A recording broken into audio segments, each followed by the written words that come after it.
Yeah. So this weekend we will be heading out to Cancer Run, organized by Rotary, and the focus is on treatment of cancer.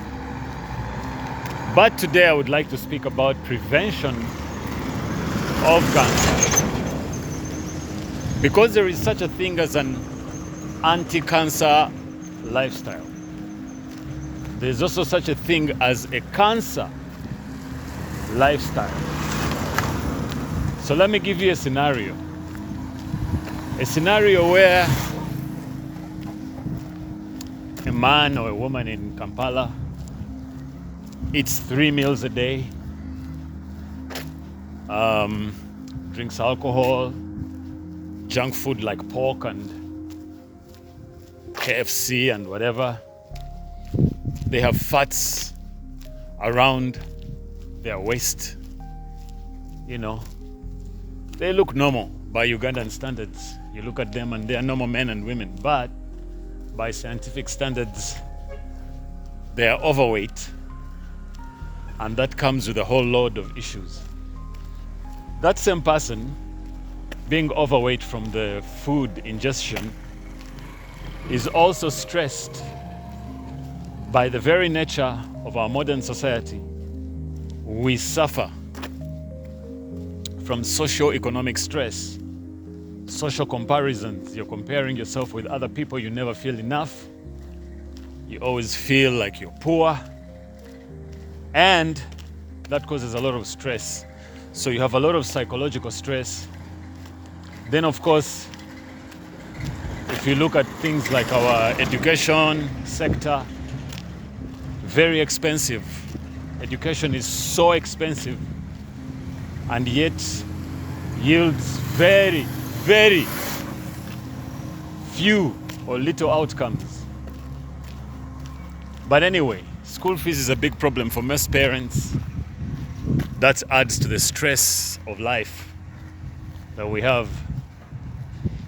So, by the very definition, then we have work, of course, work, stress, deadlines, and now social media came for us, also causes a lot of stress for us, because on social media people put their best lives, and when you compare your life with their life which they're showing, you realize that your life is not as good as theirs, and causes a lot of stress.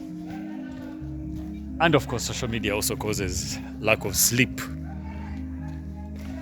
People are sleeping much less now because of social media. So basically, by the very nature that you are alive today, living like everybody else, your life itself is already subject to possibilities of cancer.